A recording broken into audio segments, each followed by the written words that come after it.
PPP పద్ధతిలో medical కాలేజీలు తీసుకున్న వారిపై మాజీ ముఖ్యమంత్రి జగన్మోహన్ రెడ్డి చేసిన వ్యాఖ్యలు ఇప్పుడు దుమారం రేపుతున్నాయి. దీనికి సంబంధించి కూటమి నాయకులంతా కూడా ఆగ్రహం వ్యక్తం చేస్తున్నారు. కాంట్రాక్టర్లు తీసుకున్న వారిపై మరో పరిశ్రమలు పెడుతున్న వారిపై ఈ విధంగా బెదిరింపులు తగదంటే కూడా వీరంతా ఆగ్రహం వ్యక్తం చేస్తున్నారు. ఇదే విషయంపై మనతో పాటు మాట్లాడడానికి విశాఖ ఉత్తర నియోజకవర్గం శాసనసభ్యులు విష్ణుకుమార్ అది ఉన్నారు. సార్, కాంట్రాక్టర్లు అంటే ఇది పీపీపీ పద్ధతి అనేది దేశ స్థాయిలో అమలవుతున్న పద్ధతి, ఇది ఒక కార్యక్రమం. ఇందులో కాంట్రాక్టులు ఎవరైతే ఉన్నారో వాళ్ళని మా ప్రభుత్వం వచ్చినట్టు అరెస్ట్ చేస్తామనేసి మాజీ ముఖ్యమంత్రి అనడం ఎంతవరకు సబబు? ఇది పీపీపీ తీసుకున్న వాళ్ళని మేము మా ప్రభుత్వం వచ్చాక అరెస్ట్ చేస్తామని జగన్మోహన్ రెడ్డి గారు మాట్లాడటం అనేది అత్యంత దురదృష్టము, దుర్మార్గమైన చర్య కింద భావించవలసిన అవసరం ఉంది. ఎందుకంటే వాళ్ళు ప్రభుత్వ విధానాలని ఏదైనా విమర్శించాలంటే విమర్శించవచ్చు, కానీ ఇట్లాగా తీసుకున్న వాళ్ళని మేము వచ్చాక మేము ఈ విధంగా ఇబ్బంది పెడతాము, అరెస్ట్ చేస్తాము అనే మాటలు ఇది డెఫినెట్గా ఇది సమంజనీయం కాదు. అది ఎవరు కూడా దాన్ని హర్షించరు. అండ్ పబ్లిక్ కూడా దట్స్ నాట్ కరెక్ట్. అంటే ఖాళీగా డబ్బులు లేవు, ప్రస్తుతము డబ్బులు లేకుండా చేసిన ఘనత, ఎక్కడ డెవలప్మెంట్ లేకుండా చేసింది జగన్మోహన్ రెడ్డి గారు పరిపాలన 5 yearsలో కూడా అదే జరిగింది. ఒక్క ఇండస్ట్రీ రాలేదు, ఒక కొత్త ఏదన్నా కంపెనీ వచ్చిందంటే అది కూడా రాలేదు. సో ఉన్న కంపెనీలనే బయటికి పంపించేసిన ఘనత జగన్మోహన్ రెడ్డి గారిది. సో ఇప్పుడు ఈ ప్రభుత్వం వచ్చాక ఆ ఉన్నదాన్ని ఏదో విధంగా కంప్లీట్ చేసి అది పబ్లిక్కి ఉపయోగపడే విధంగా ఉండటానికి చేస్తున్న ప్రయత్నాన్ని చేస్తే వాళ్ళకి ఎంకరేజ్ చేసే పరిస్థితి వాళ్ళకి ఎట్లాగా లేదు జగన్మోహన్ రెడ్డి గారిది. కానీ ఇది మరీ ఒక స్థాయి మించిపోయి టూ మచ్గా మాట్లాడటము అది కరెక్ట్ కూడా కాదు. అండ్ ఎవరు కూడా దాన్ని పట్టించుకోవాల్సిన అవసరం లేదని చెప్పి మేము తెలియజేస్తున్నాం. ఎందుకంటే ఇప్పుడు జగన్మోహన్ రెడ్డి గారు ఈ పీపీపీ విధానమే తప్పు అనే మాట ఉంటే, మరి మొన్న ఢిల్లీ పార్లమెంటరీ కమిటీ కూడా వాళ్ళు ఈ విధంగా ఈ చేస్తేనే అప్రాప్రియేట్ అనేది వాళ్ళు చెప్పడం జరిగింది. అంటే ఈ పర్టికులర్ ఆంధ్ర గారి కాదు, డిఫరెంట్ మోడల్స్లో ఈ మోడల్ కూడా మంచి మోడల్ అనే ఉద్దేశము వాళ్ళు చెప్పడం జరిగింది ఓవరాల్గా. సో దాన్నే ఇప్పుడు రాష్ట్ర ప్రభుత్వము ఇంప్లిమెంట్ చేస్తుంది. అంటే ఈయన మాటలు జగన్మోహన్ రెడ్డి గారిది చెప్పేదాని ప్రకారం అయితే ఇంకా కట్టిన కాలేజెస్ యాజ్ ఇట్ ఈజ్ అలాగ ఉంచేసి ఇంకేమీ ప్రజలకి అందుబాటులో తేకుండా ఉండటము కరెక్టా?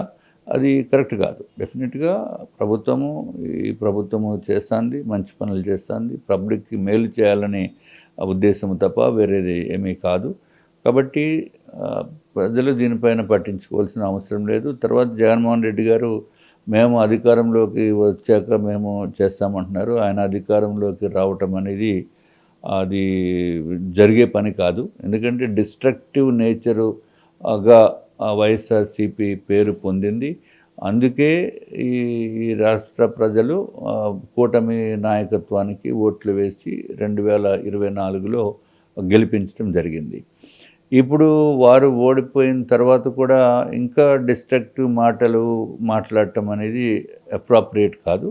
దీన్ని సవరించుకోవాల్సిన బాధ్యత వైఎస్ఆర్సీపీ ప్రభుత్వం పైన ఉంది అని చెప్పి, వైఎస్ఆర్సీపీ వాళ్ళు పార్టీ పైన ఉందని చెప్పి నేను తెలియజేసుకుంటున్నాను. సార్, ఈ విధంగా బెదిరించడం వల్ల పారిశ్రామికవేత్తలు ఎవరైనా సరే ముందుకు రావడానికి భయపడతారు కదా. ఎందుకంటే ఒక వర్క్ అనేది కొన్నిసార్లు 2 ఏళ్ళు పడుతుంది, 3 ఏళ్ళు పడుతుంది, ఒకసారి తను దాటి పడుతుంది. అలాంటప్పుడు పొరపాటున ఈ గవర్నమెంట్ వస్తే మా పరిస్థితి అనేది కొంతమంది భయపడుతున్నారు అనేది పవన్ కళ్యాణ్ గారు అంటున్నారు. అంటే ఇప్పుడు డిస్ట్రక్షన్ అంతా చూసాము లాస్ట్ 5 years పరిపాలనలో.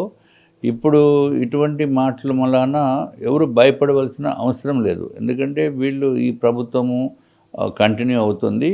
నెక్స్ట్ ప్రభుత్వము జగన్మోహన్ రెడ్డి గారు రావటం అనేది జరిగే పని కాదు, ఫస్ట్ పాయింట్.